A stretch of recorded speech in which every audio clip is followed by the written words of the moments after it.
Mes chers amis, cher Joseph, on est fiers d'avoir un président comme toi. Cher Mariano, on veut revenir à la fin de l'année avec un président du gouvernement espagnol qui s'appellera Mariano Rajoy. Mes chers amis, l'idée européenne est neuve, mais le projet européen a vieilli.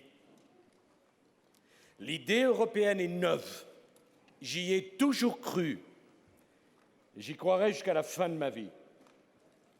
Mais la façon dont nous construisons l'Europe doit changer parce que les Européens que nous sommes doivent porter le changement. Si nous ne portons pas le changement, celui-ci nous sera imposé par ceux qui n'aiment pas l'Europe. L'Europe est face à des crises d'une importance, d'une gravité, d'une profondeur qu'elle n'a jamais connue. La crise migratoire, jamais dans l'histoire du continent européen, nous n'avons eu à faire face à un tel défi.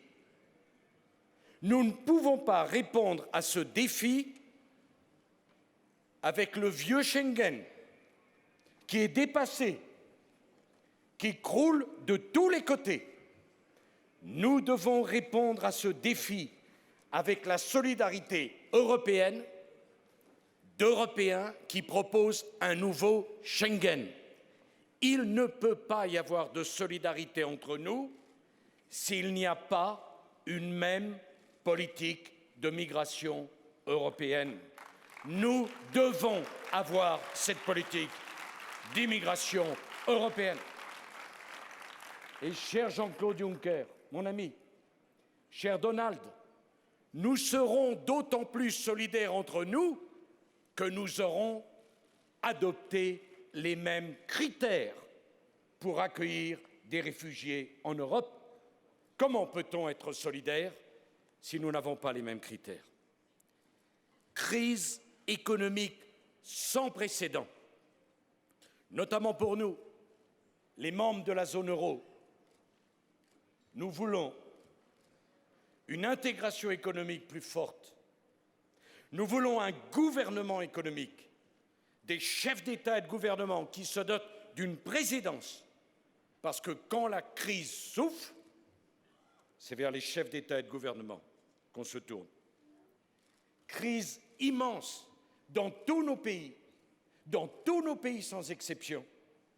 Les peuples se tournent vers nous et nous disent « Pourquoi l'Europe s'occupe de ceci? Pourquoi l'Europe s'occupe de cela? Pourquoi elle se mène de notre vie quotidienne ?» Nous devons, nous les Européens, avoir le courage de poser la question de l'étendue des compétences communautaires pour ne pas laisser aux populistes la démagogie de la révolte injuste contre une Europe qui n'est pas responsable de tout. Est-ce qu'on peut continuer avec des règles européennes qui s'imposent à 28 États comme elles s'imposaient hier à 6? Crise de l'identité européenne. Qui sommes-nous? En quoi croyons-nous? Qu'est-ce que nous ne voulons à aucun prix ici en Europe? Oui à la générosité, mais nous ne voulons pas changer la culture européenne, nous ne voulons pas changer notre mode de vie, nous ne voulons pas qu'on nous enlève notre identité. Ce n'est pas un discours que nous devons laisser aux populistes, c'est le discours que les Européens veulent porter. L'identité européenne, la civilisation européenne, la culture européenne, les langues européennes, si nous ne les défendons pas, qui les défendra pour nous? Et enfin, la crise et le défi, je le dis à nos amis, de l'élargissement. Oui, je partage avec Angela Merkel, mon amie, depuis longtemps, et avec l'Allemagne, notre partenaire, la certitude qu'il va falloir élargir l'Europe, notamment à nos partenaires des Balkans, qui sont européens et qui ont besoin de nous. Mais nul ne peut affirmer que l'Europe pourra continuer à s'élargir sans profondément refonder son mode de fonctionnement. Nous ne pouvons pas faire semblant de croire que des institutions qui ont 60 ans sont adaptées à une Europe à 28 pays, bientôt à 32 ou à 34. Nous devons porter ce changement. Et enfin, peut-on sortir du piège que je vois se refermer? Le piège du tout ou rien. Bien sûr que nous devons parler avec la Turquie, grand pays, grande civilisation, grand peuple. Mais négocier avec la Turquie, dialoguer avec la Turquie, ce n'est pas céder à un chantage. Nous avons des intérêts communs.